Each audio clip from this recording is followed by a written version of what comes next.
Hi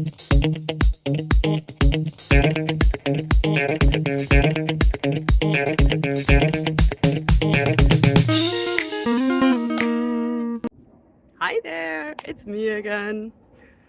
So you all probably recognize the plant that's behind me, right? So the question today is, what will happen if I touch it? Although that one is too easy, right? So let's look at another question that might be a little bit more interesting.